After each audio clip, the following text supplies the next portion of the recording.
Buenas tardes para todos, bienvenidos a nuestro podcast Espacio Palabras y Viceversa. Somos Alejandrina y Claudia, bibliotecaria y psicopedagoga, integrantes del equipo del Instituto Superior 4087 de SADOP Santa Fe. Bueno, hola, ¿qué tal? ¿Cómo les va? Esperemos que estén todos y todas muy bien. Como dijo Claudia, yo tendría que ser Alejandrina. Vamos a dar inicio entonces a nuestro segundo podcast que hemos dado en llamar Espejito, Espejito, y ahora Claudia les va a decir por qué elegimos ese nombre.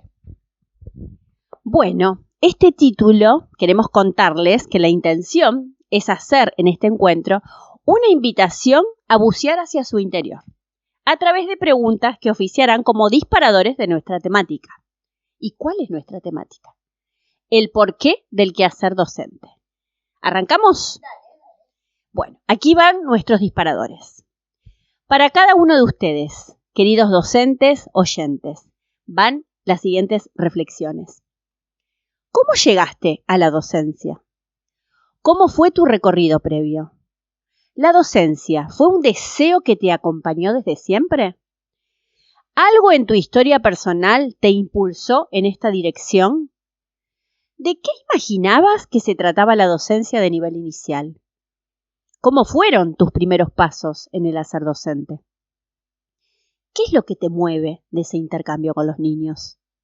¿De qué manera te enriquece dicho intercambio? ¿Para qué haces lo que haces? ¿Cuáles crees que han sido hasta ahora los aprendizajes que te ha brindado la tarea? ¿Cuáles considerás que son los aportes que podés brindarle a los niños? ¿Qué se llevan de vos los niños? ¿Y las familias? ¿Qué te llevas vos de ese intercambio con los niños? ¿Los niños te dejan enseñanzas? ¿Y las familias? ¿Cuáles considerás que serían las aptitudes esenciales con las que todo docente debería contar? ¿Qué podés mejorar en tu quehacer diario? ¿Qué es lo que más te desafía de ser docente? ¿Qué le dirías a tu yo del pasado que dio sus primeros pasos en la docencia? ¿Qué le dirías a un estudiante avanzado? ¿Qué recuerdos conservás de tu paso por el jardín de infantes cuando eras una niña, un niño? ¿Cuáles son las mayores diferencias que encontrás entre los docentes que vos tuviste en tu recorrido personal y vos mismo? Seguramente contás con muchas memorias de esos tiempos.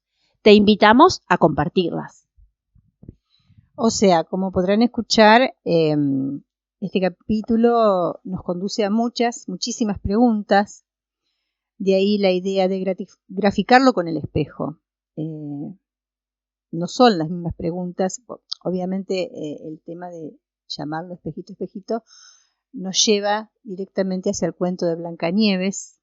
Pero bueno, todas estas reflexiones, estas interrogantes que recién leía Claudia o decía, expresaba, no son las mismas preguntas que se haría la reina del cuento de Blancanieves, o no hay una única pregunta, es una pluralidad de interrogantes que nos convoca a revisar los deseos y la realidad que se atraviesa.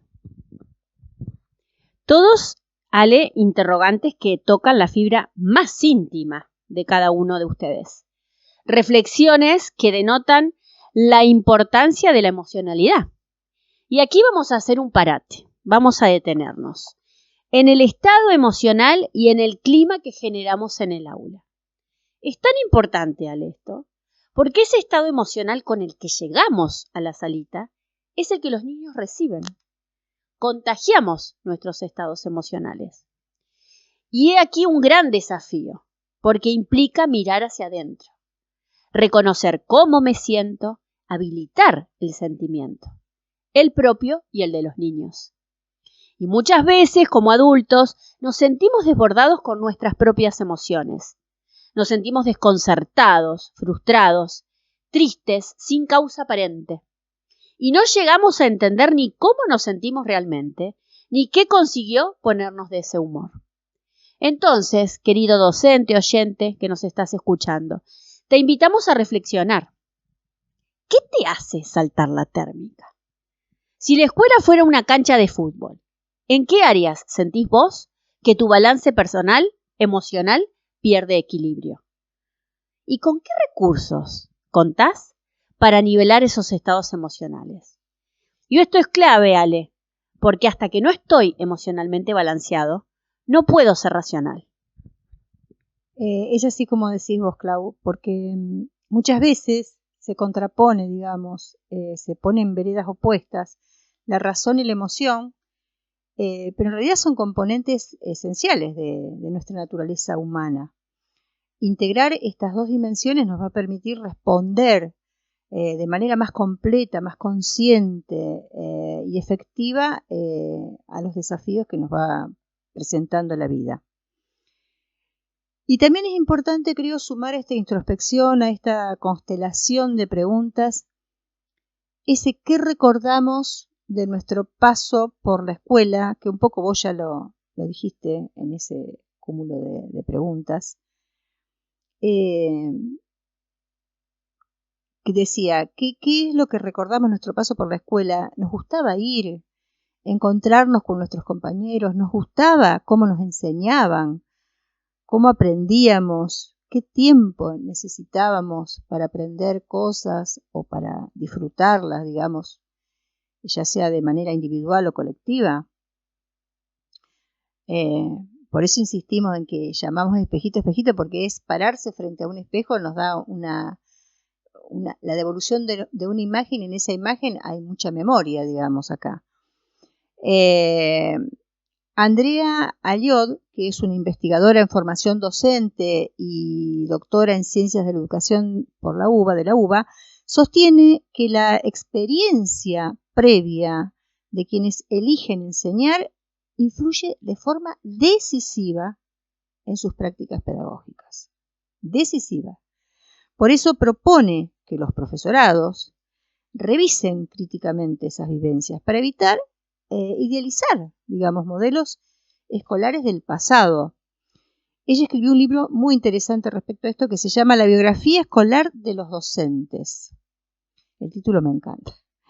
Aliot plantea que muchos aprendizajes adquiridos de manera implícita durante la escolaridad, más que la formación formal, determinan cómo los docentes entienden la enseñanza, el aprendizaje y los roles en el aula. Por eso considera clave repensar la formación docente para que brinde herramientas acordes a los desafíos actuales.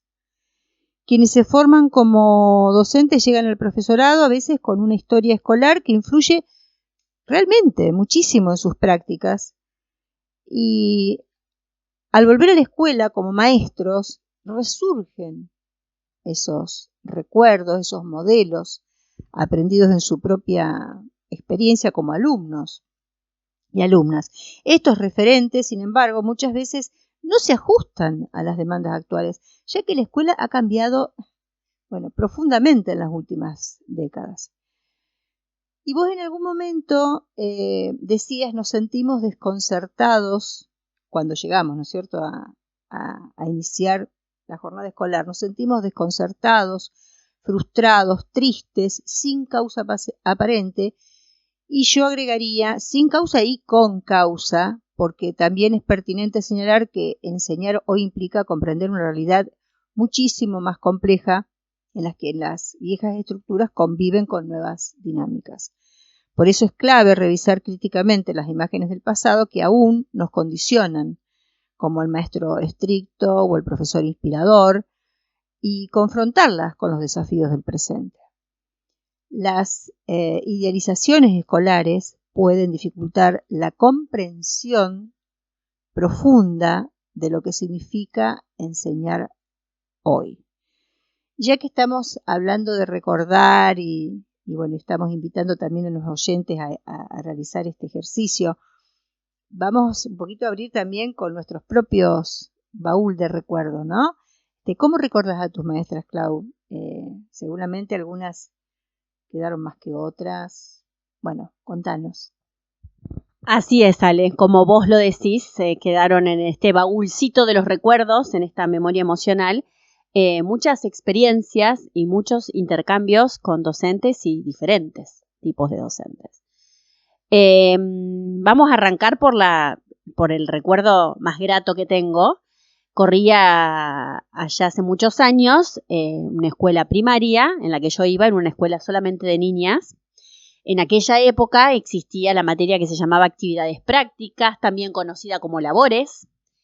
Y recuerdo en una oportunidad, yo iba a un grado muy numeroso, más de 40 nenas, con el detalle de que era la única zurda en todo el grado. El resto de mis compañeras eran todas diestras, como la senio de actividades prácticas, que también era diestra.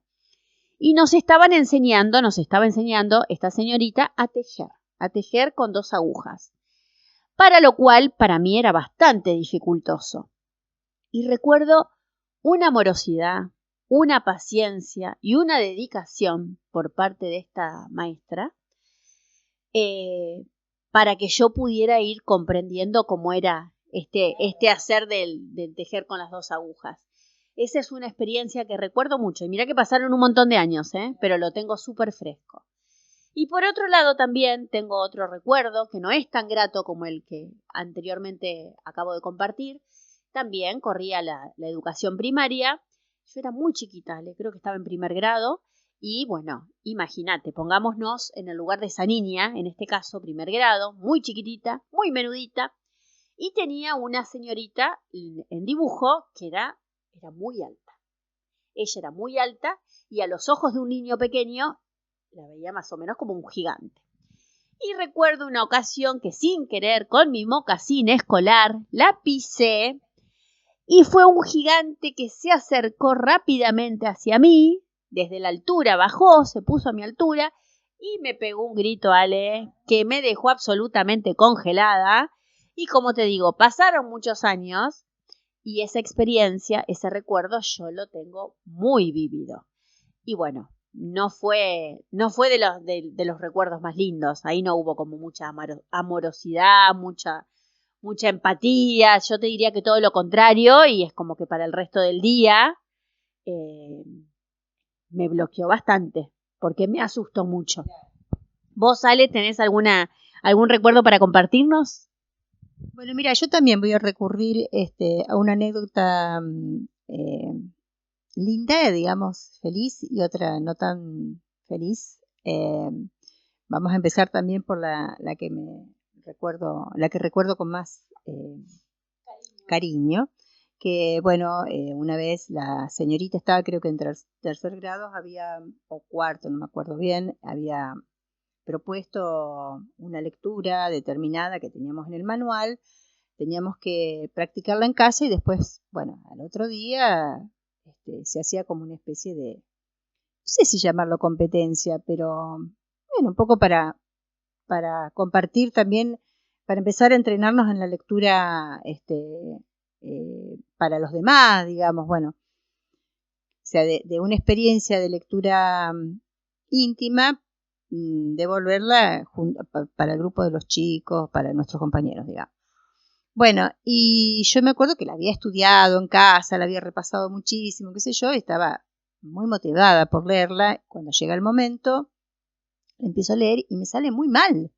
O sea, me trababa mucho, bueno. La señorita proponía que después de cada lectura, bueno, hicieran como una votación a ver quién era el que había leído mejor, qué sé yo. Hoy a lo mejor uno lo miraría eso como que esa competencia, digamos, pero no, por el momento no se vivía como una cosa así, una mala propuesta, digamos, que estaba, era también un poco aprender a soltarnos y todo eso mientras leíamos. Me acuerdo que muy poquitos levantaron la mano y yo me sentí muy mal, porque yo dije, claro, si leí horrible, la verdad que bueno.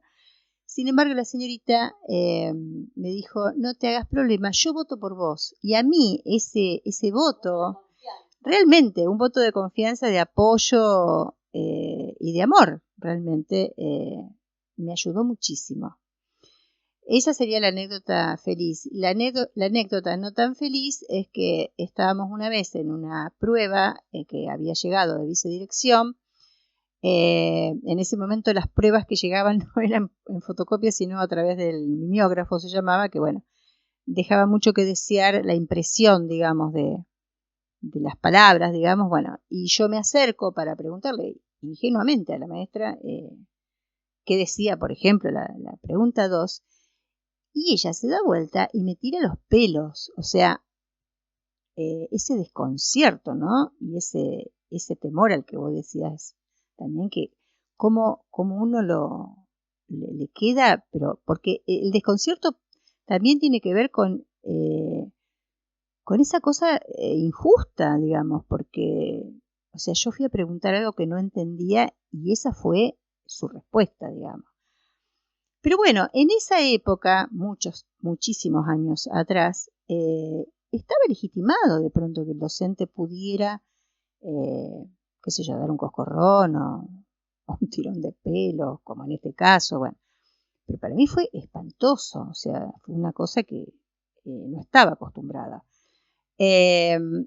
Y yo ahí, bueno, quedé sumamente paralizada, anulada, seguí con la prueba, esa respuesta no la contesté porque no la entendía, y cuando terminamos, qué sé yo, no sé si salimos al recreo o algo así, yo me largo a llorar y mis compañeros, que eran divinos, me dijeron una cosa que hasta el día de hoy también me acuerdo, dice, no, pero no te das problema, Ale, porque eso se lo hace a todo el mundo. O sea, estaba realmente institucionalizado, naturalizado, digamos, esa cosa de golpear, digamos, al tremendo, porque bueno, afortunadamente eso ya no se hace, porque naturalmente uno no aprende de esa manera, lo único que hace es generar, digamos, una respuesta de mucho miedo, digamos, frente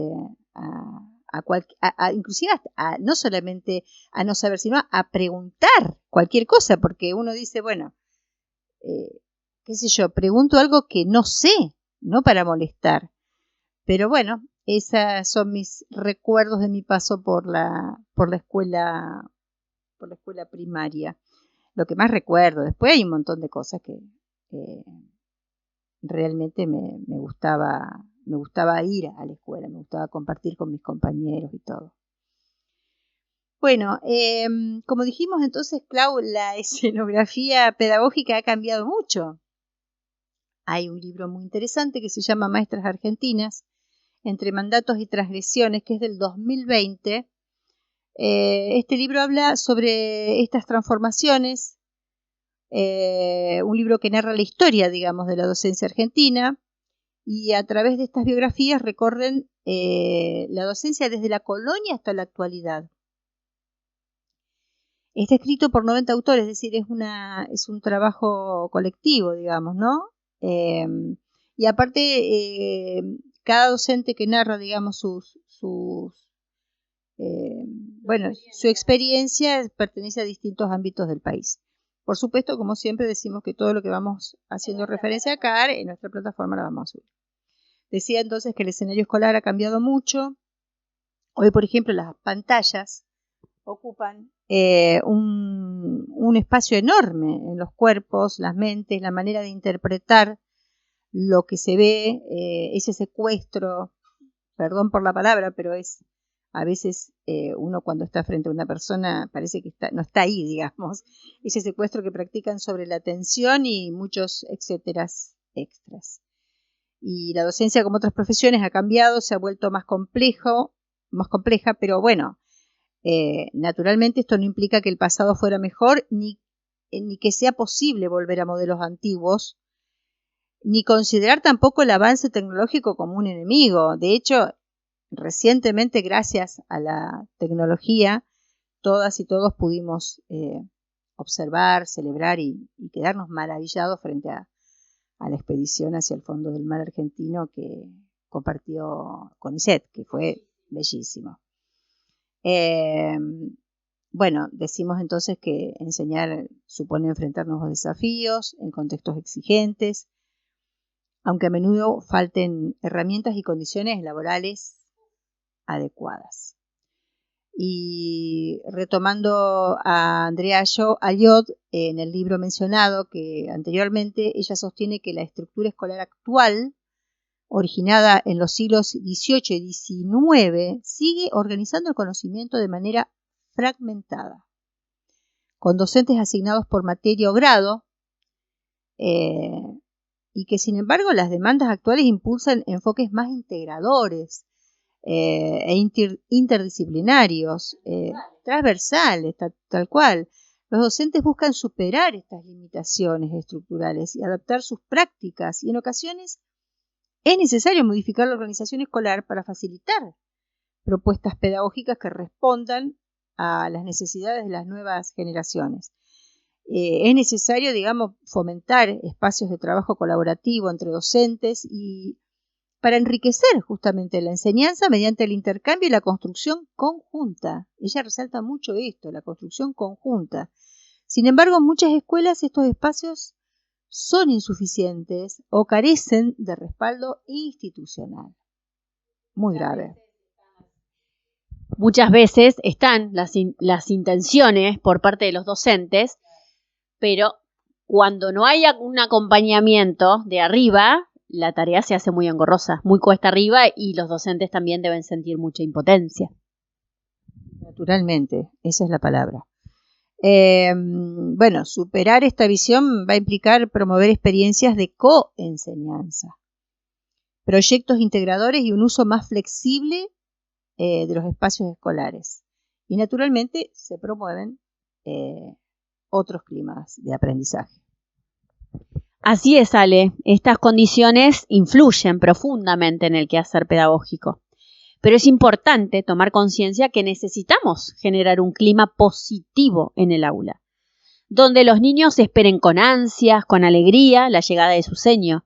Un clima emocionalmente equilibrado, porque la emoción, Ale, siempre abre las puertas a los aprendizajes.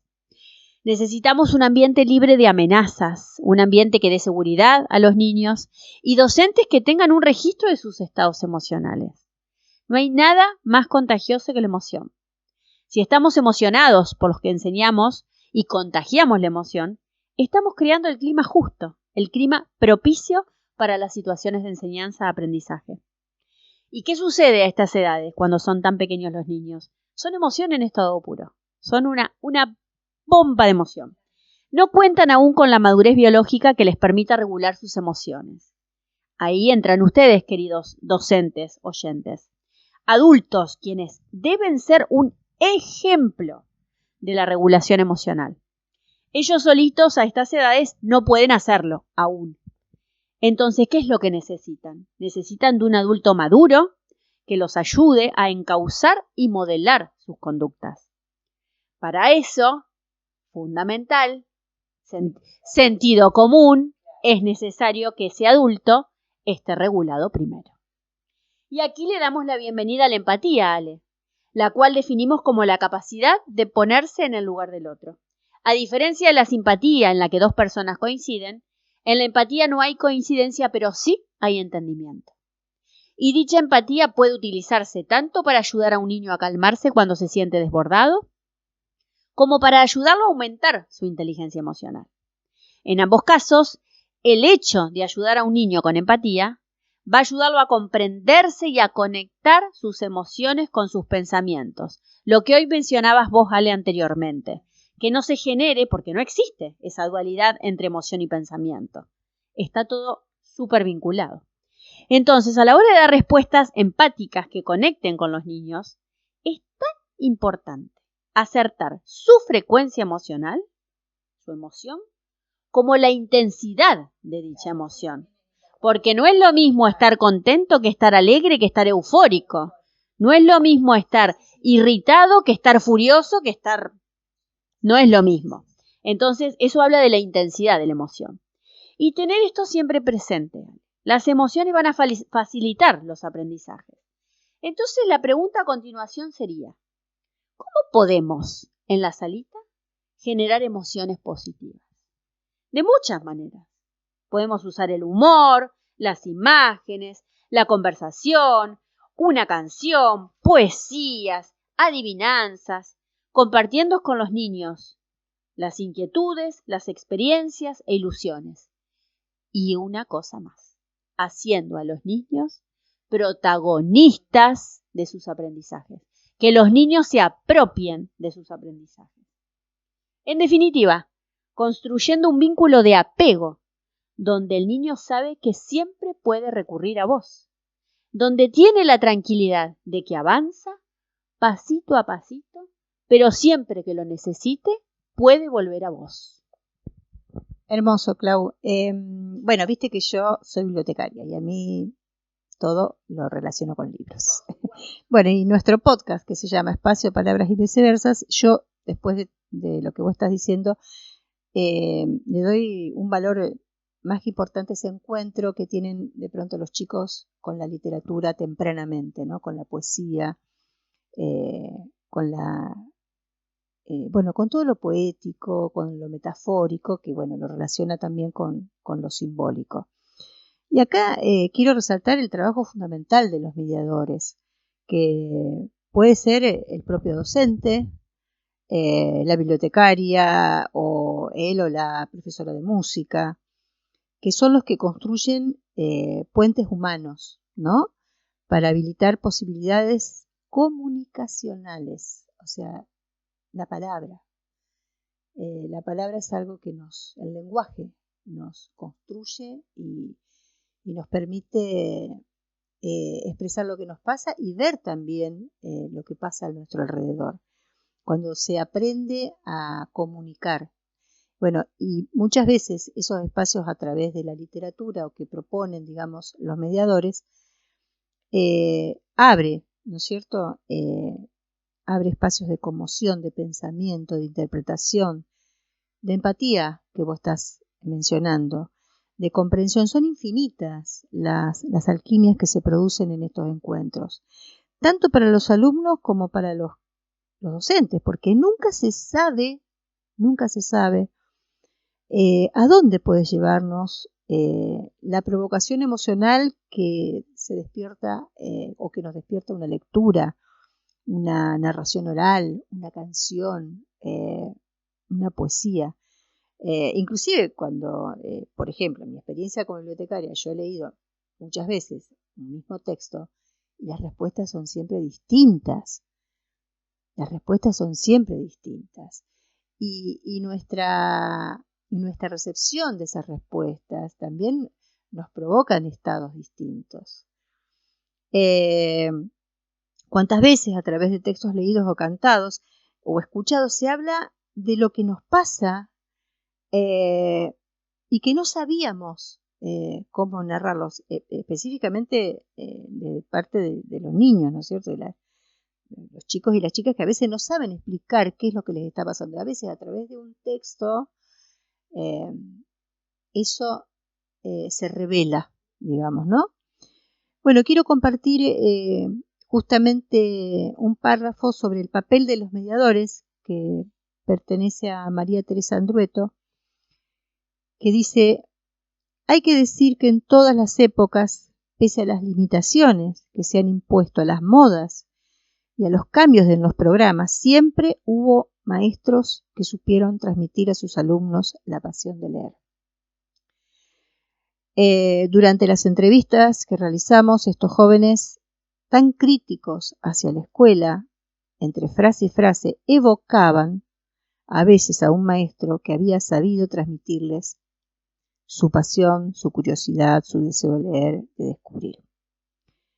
Daoud, un muchacho al que ya he citado, bueno, naturalmente esto es un fragmento, ¿no? Establece la diferencia entre la institución, donde, dice él, hay profesionales que están allí para instruir a la gente, y lo que él llama la creación, donde hay gente que rebasa, que va más allá de sus funciones, de su trabajo, para aportar otra realidad, digamos, ¿no? Bueno, son esos destellos, digamos, que hacen la diferencia cuando uno está en un espacio de enseñanza y aprendizaje. Esta escena la hemos visto replicar en muchas ocasiones. En un contexto atravesado por el vertiginoso avance de lo tecnológico, como decíamos, y una realidad social compleja. Como sabemos, enseñar hoy implica mucho más que transmitir contenidos. Está ese compromiso a veces que hace que se aprenda mucho más que lo que se está enseñando propiamente, ¿no? Supone poner en juego la empatía, de la cual vos hablás, la capacidad de adaptación y contar con apoyos que en muchas ocasiones, lamentablemente, no están garantizados. Esa mirada pone en foco a la figura del docente argentino, quien con compromiso y vocación muchas veces sostiene la escuela, sostiene esos espacios, pero que también demanda ser acompañado y cuidado. Igualmente hay docentes, como señala Andrueto, que a pesar de esa realidad adversa, no pueden imaginarse en otro lugar que no sea una escuela, un aula, una salita. Y también, como sostiene el filósofo Darío Stanraiver, un docente es alguien que inspira a que otro se transforme. Bueno, Clau, ¿qué te parece si, ya que estamos... exactamente. Nuestra sección de recomendación de películas. Así es, Ale. Bueno, vamos con nuestros recomendados del día, de esta tarde. Por un lado, tenemos para compartirles, queridos oyentes, la película Rojo como el cielo, del año 2006. Es una película italiana dirigida por Cristiano Bortone.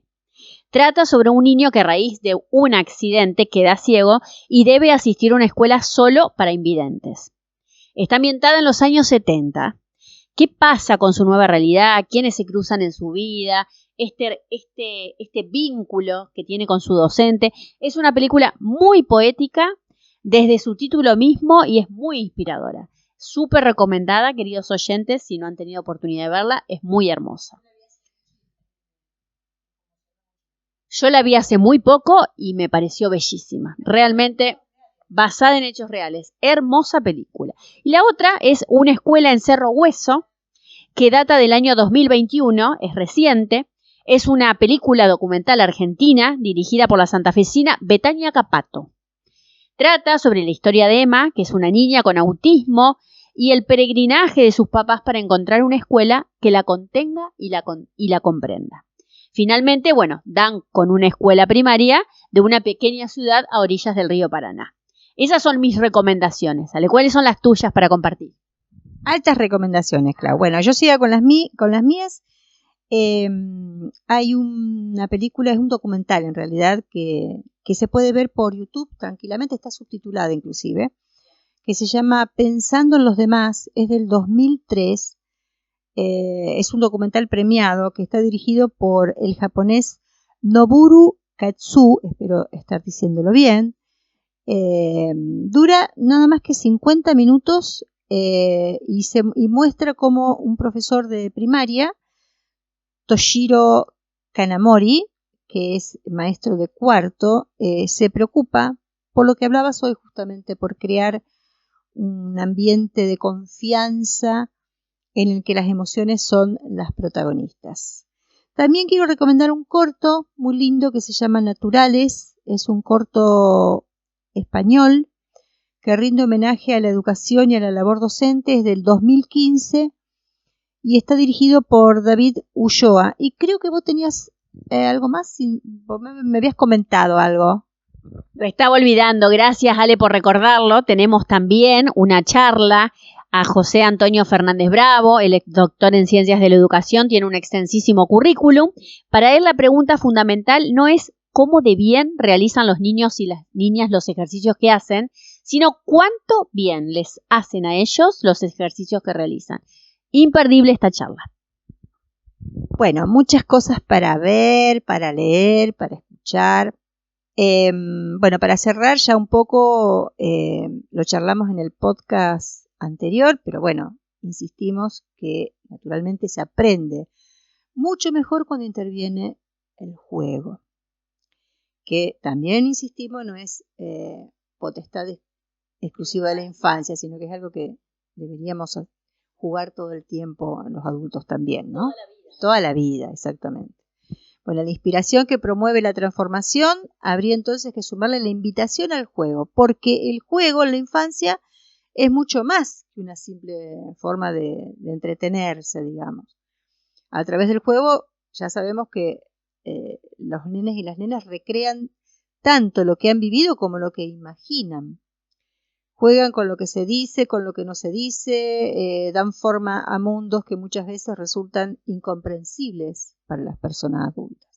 Estos juegos expresan su creatividad, su capacidad de adaptación, su flexibilidad, su manera única de ver el mundo y su manera también de resolverlo. Se plantean unos desafíos que muchas veces se resuelven jugando o intentan resolverlo a través del juego. Juegan porque disfrutan haciéndolo, pero también porque es una necesidad fundamental para el desarrollo. Y bueno, yo sé, Clau, que vos tenés ahí un texto muy bonito, un fragmento hablando de juego, que es a modo de cierre, que ahora lo vas a hacer, que los vas a compartir, Clau. Decinos, ¿de qué se trata? Así es, Ale. Bueno, vamos a compartir un fragmento de La vida es juego, texto de Irene Vallejo. Ella es filóloga y escritora española, autora del maravilloso libro, El infinito en un junco, un ensayo sobre la invención del libro, publicado en el año 2019. Delicioso.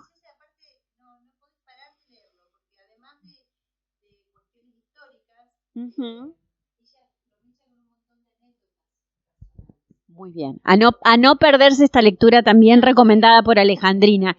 Y haciendo nuevamente el recordatorio para todos nuestros oyentes que todo esto que estamos compartiendo lo van a encontrar en nuestra plataforma del ISPI. Ahora sí, vamos con la lectura del fragmento, ¿vale?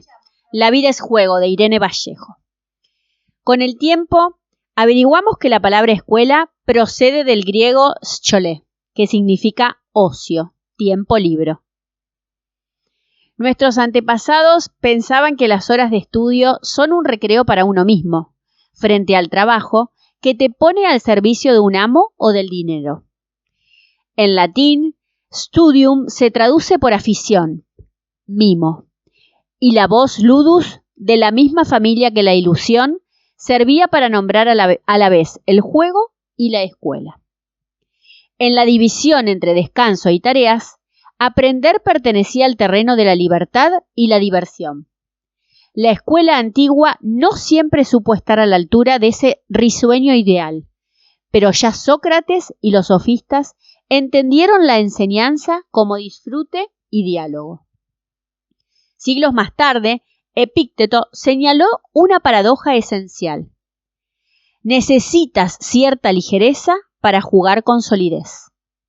En los grandes campeonatos, quienes se muestran agobiados por el acontecimiento, obsesionados por la victoria, pierden brillo, gozo y alborozo. Aceptar con alegría el riesgo del error permite explorar la mejor versión de cada persona. Nuestra obsesiva cultura del éxito detesta la derrota, cuando es la higiene básica de la partida. Este empecinamiento añade una presión innecesaria que destruye la libertad de experimentar y arriesgar. En esta época de grandes desafíos, ansiedad creciente y medios menguantes, quienes se dedican a la enseñanza deben afrontar cada día auténticos ejercicios de equilibrismo y malabares.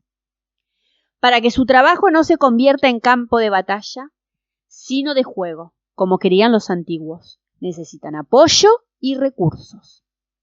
Hemos colocado sobre sus hombros una enorme responsabilidad y nos corresponde ofrecerles deportivamente confianza, compañerismo y cordialidad, sin olvidar que escuela significa recreo.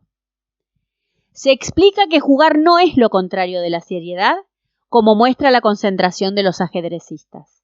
De hecho, implica un orden que lleva al mundo imperfecto y la vida confusa a una perfección provisional. La mínima desviación estropea todo el juego, le hace perder su sentido.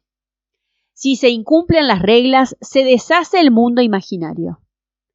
Desde tiempos inmemoriales, a todas las edades, buscamos pretextos lúdicos para poner a prueba nuestras habilidades en una atmósfera de concentración y reto, pero también de alegría y broma.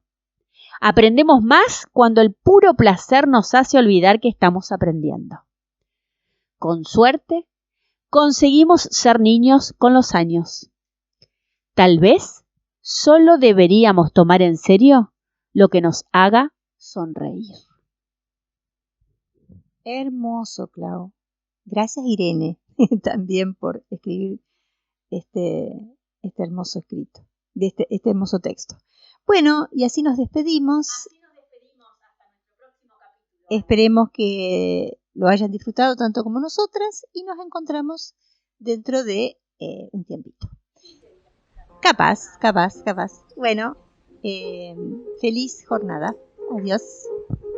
Feliz jornada, recordando todas nuestras recomendaciones y también haciendo la invitación, así como con Ale compartimos nuestros recuerdos, nuestras memorias de la infancia y nuestro paso por la escuela. Los invitamos a ustedes, si tienen anécdotas que quieran compartir con nosotros, somos todos oídos y ojos para leerlos y oídos para escucharlos.